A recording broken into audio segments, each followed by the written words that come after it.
नमस्कार, आप देख रहे हैं आपका अपना चैनल भिवानी हलचल खबरों के संग में मैं हूं मनोज कुमार। आइए सबसे पहले डालते हैं नजर आज की हेडलाइंस पर। कष्ट निवारण समिति की बैठक में अनुपस्थित रहने वाले चकबंदी के सीईओ को मंत्री ने किया सस्पेंड। ट्रेड यूनियन के आह्वान पर केंद्रीय बजट का विरोध, फूंकी प्रतियां। भिवानी से 6 फरवरी को प्रयागराज के लिए रवाना होगी पहली रोडवेज बस।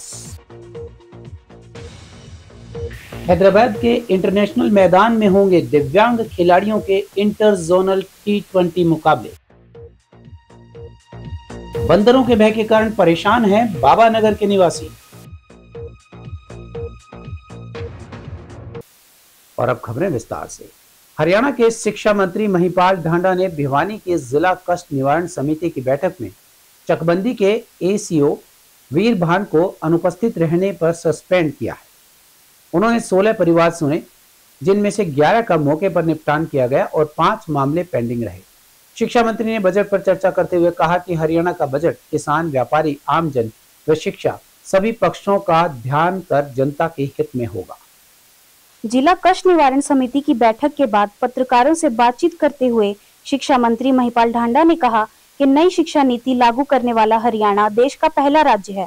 रोजगार परक शिक्षा को लेकर एनसीईआरटी तथा एनसीईआरटी से नई शिक्षा नीति को लेकर कई बार मीटिंग हो चुकी है तथा नए पाठ्यक्रमों का निर्माण भी रोजगार परक शिक्षा के उद्देश्य से किया जा रहा है। उन्होंने कहा कि उनके बीते 2-3 माह के कार्यालय के दौरान उन्होंने शिक्षा विभाग से विभिन्न पॉलिसी से संबंधी 60% के लगभग समस्याओं का निपटान कर दिया है। यह बात उन्होंने प्राइवेट कॉलेजों के सरकारी कॉलेजों में मर्ज किए जाने के जवाब में कही। इस मौके पर शिक्षा मंत्री ने हर्ष दिसंबर या जनवरी माह में होने वाले अध्यापक पात्रता परीक्षा में देरी के सवाल पर कहा कि हरियाणा विद्यालय शिक्षा बोर्ड के चेयरमैन की नियुक्ति इसके पीछे कारण नहीं है, बल्कि एचटेट की देरी का कारण तकनीकी है, जिसे दूर किया जा रहा है तथा जल्द ही एचटेट के परीक्षा का आयोजन होगा। शिक्षा मंत्री ने दिल्ली में हो रहे चुनाव के सवाल पर कहा कि दिल्ली में भाजपा को स्पष्ट बहुमत मिलने जा रहा है। छल कपट व लोगों को झूठे वादे करने वाली आम आदमी पार्टी को दिल्ली की जनता विदाई देने जा रही है। वहीं उन्होंने हरियाणा में होने वाले निकाय चुनाव को लेकर भी भाजपा की जीत का दावा किया तथा कहा कि निकाय चुनाव जीतने के बाद हरियाणा में ट्रिपल इंजन के तहत विभिन्न निकायों में विकास के कार्य होंगे। मामले टोटल थे, जिसमें 11 मामलों का निपटारा हो गया, 5 का भी पेंडिंग रखा गया। प्री बजट पे लगातार चर्चा चल रही है।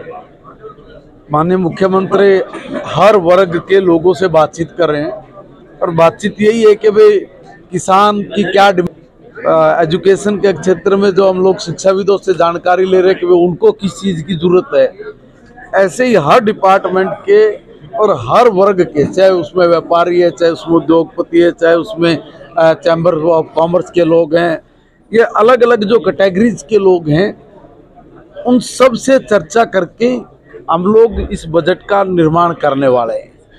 बजट बहुत अच्छा होगा, जनता के हित के लिए बजट बनता है, जनता के हित के लिए बजट बनाया जाएगा। बात सही है। देखिए, 2 बात, एक तो जिसकी समस्या का समाधान हो जाता है, अगर उसको कहीं दूर से आना होता तो स्वाभाविक बात तो लिखित में दे देता है, कहता है कि भाई मैं नहीं आऊँगा।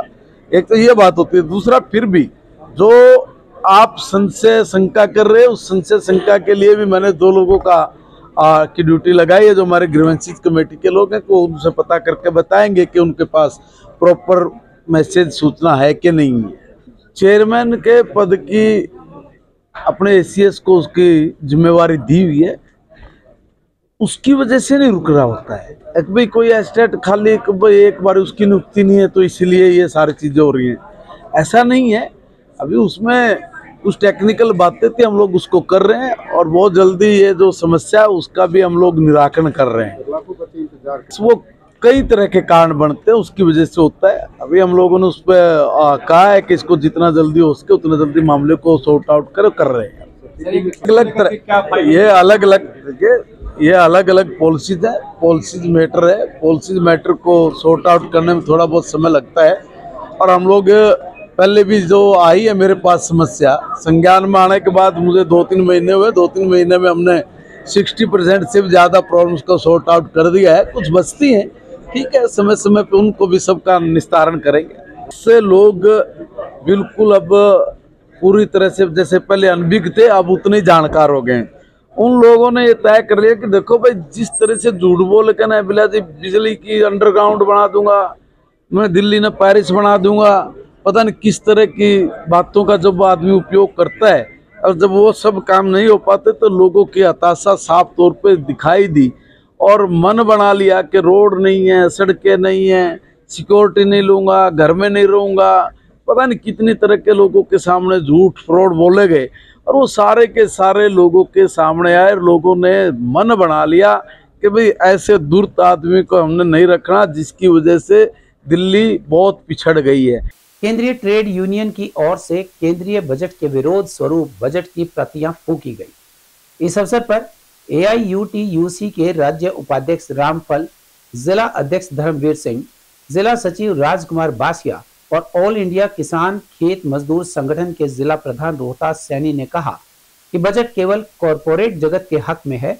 यह श्रमिकों, किसान, बेरोजगार युवा, छात्र और महिलाओं की उम्मीदें चकनाचूर करने वाला बजट है। इसमें आवश्यक वस्तुओं की महंगाई से जनता को कोई राहत नहीं दी गई है। नौकरी के नुकसान और बेरोजगारी वृद्धि मुख्य दिशाएं हैं।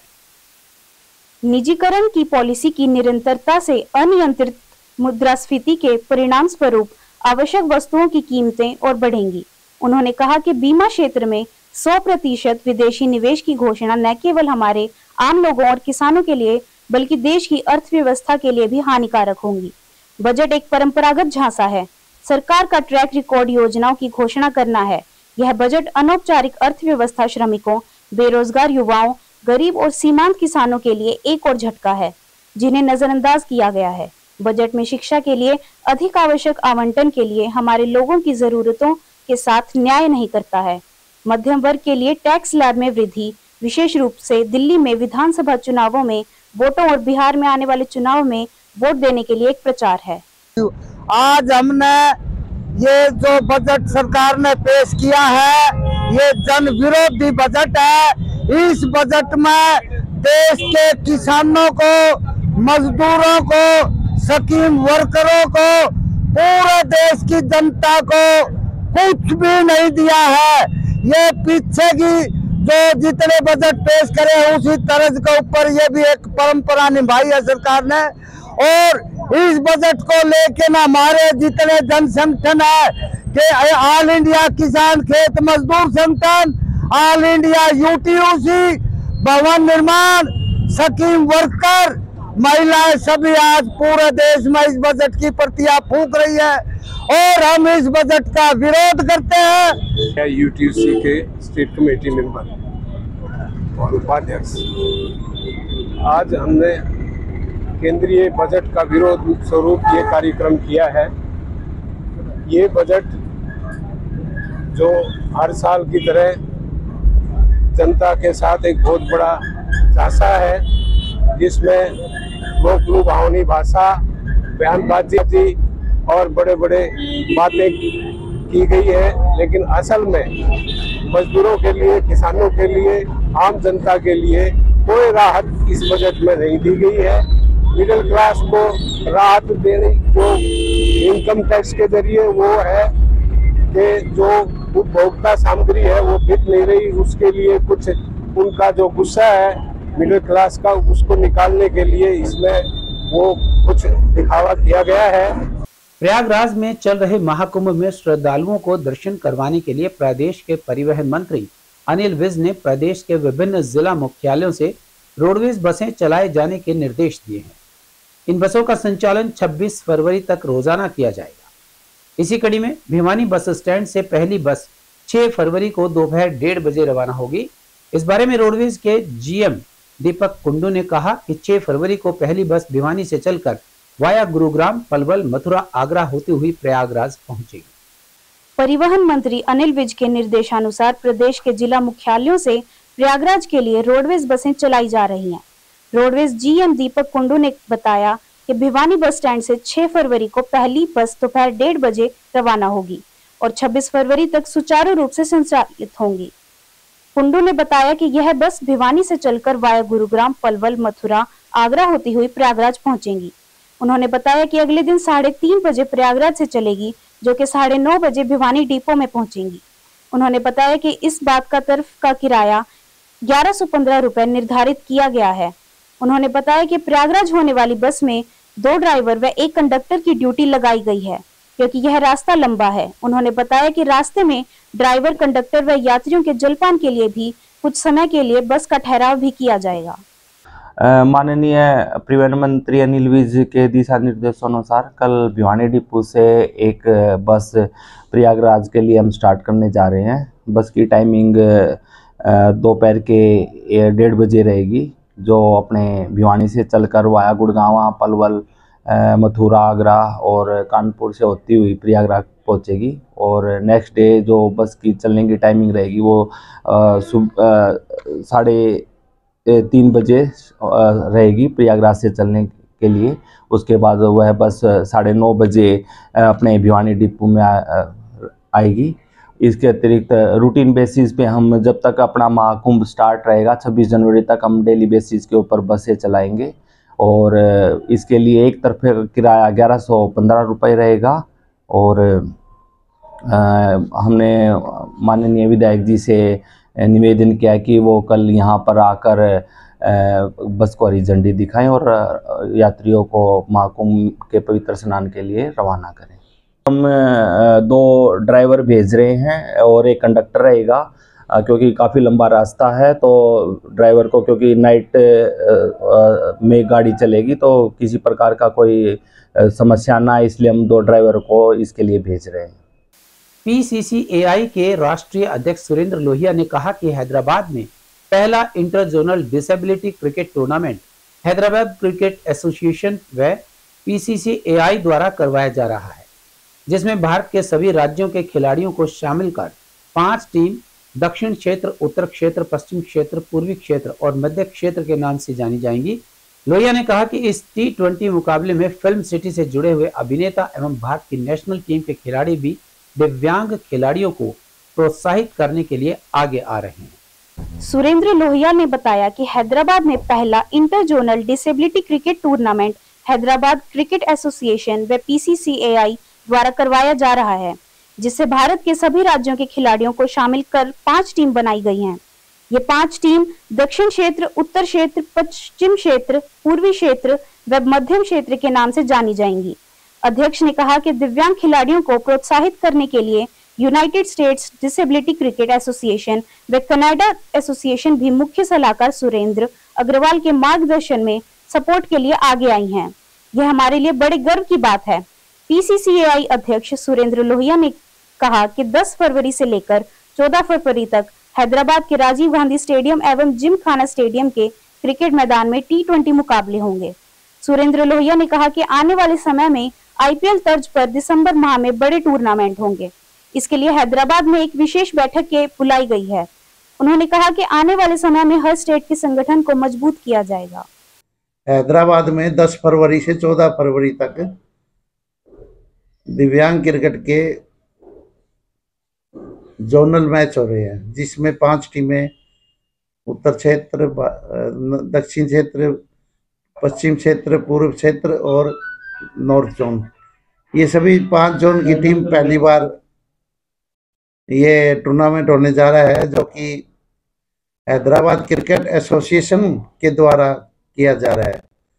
खास बात यह है कि 10 तारीख को जो ओपनिंग मैच होगा उसमें भारत के तिलक वर्मा ओपनिंग में आएंगे उद्घाटन करने के लिए। दिव्यांग खिलाड़ियों को टिप्स देंगे। ऐसे आयोजन और उसमें भी नेशनल खिलाड़ियों का आना ये बहुत ही गर्व की बात है।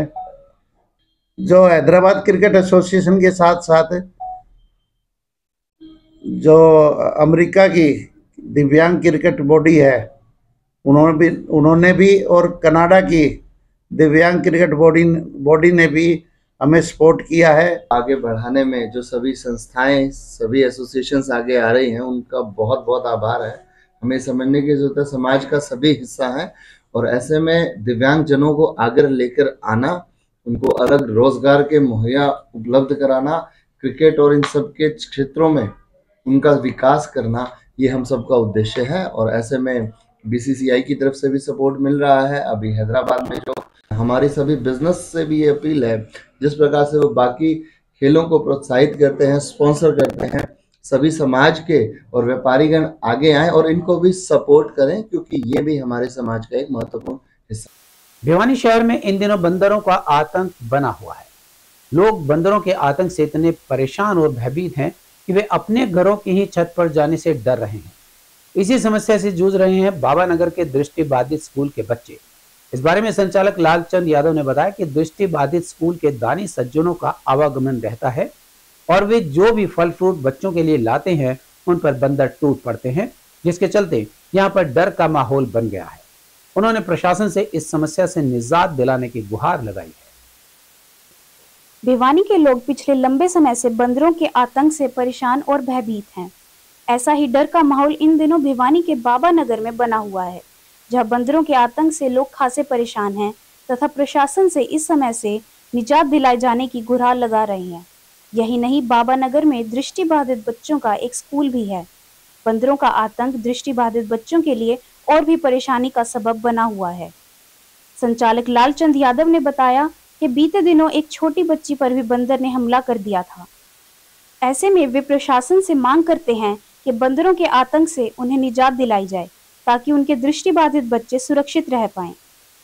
निवासी ओपी यादव ने बताया कि बंदरों ने इतना उत्पात मचाया हुआ है कि वे आने जाने वाले राहगीरों को चोट पहुंचाते हैं, जिसके कारण यहाँ के लोगों में डर का माहौल बना हुआ है। उन्होंने कहा कि कई बार तो बंदर घरों में घुस जाते हैं। मैं लालचंद यादव दृष्टिबाधित दिव्यांग सशक्तिकरण संस्था द्वारा संचालित नेत्रहीन विद्यालय बाबानगर भिवानी से बोल रहा हूँ मैं। ये इस विद्यालय में हमारे नेत्रहीन बच्चे बच्चियाँ पढ़ते हैं। तो क्या है कि यहाँ बंदरों का बड़ा आतंकवाद है। जैसे हमारे पास कोई भी सज्जन आते हैं बच्चों को फल बांटने, जैसे कल आए थे तो उनके साथ छोटे छोटे बच्चे थे, तो एक दिन बंदरों ने घेरा डाल दिया। उनके पास संतरे केले थे, बच्चों के लिए लाए थे बांटने। तो क्या है कि इस चीज़ की बड़ी परेशानी है बाबानगर में। तो क्या है कि हमारे बच्चों को परेशानी है, क्योंकि मान लो तो नेत्रहीन बच्चे हैं, देख नहीं सकते, तो बंदर पीछे से आ जाते हैं। और भी जैसे कोई दानी सज्जन आता है इनको कुछ खिलाने, फ्रूट बांटने, कुछ बांटने, तो वो भी कई डोनर ऐसे हैं कि एक दो बार बंदरों को देख रहे वापस चले गए। मेरे पास बाद में कॉल आता है कि यादव जी बंदर बहुत थे, तो मैं वापस चला गया। तो फिर डंडा लेकर के चौकीदार को भेजा, वह बंदरों को भगा, फिर दोबारा आए वो। तो ये बंदरों की बड़ी समस्या है। और भी देखो काटते तो हम थोड़ी सेफ्टी रखते हैं। ये बात होगी तक पिछले महीने यहाँ एक छोटी बच्ची थी मेरे साथ ही घूम रही थी वो। तो क्या है कि एकदम बंदर ने उसको पकड़ लिया था, काट नहीं पाया, उसको छुटा लिया हमने। बाकी यहाँ भी हमें थोड़ा सा खतरा बना रहता है। बच्चे छत पर जैसे पढ़ते हैं धूप में, तो छत पर अब इनको दिखता नहीं है, थोड़ा सा बंदरों का खतरा हमेशा बना रहता है। हमारे यहाँ बंदरों ने, बाबानगर में बंदरों ने इतना परेशान कर रखा है कि मैं इस बारे में पूरी तरह आपको जानकारी दूंगा।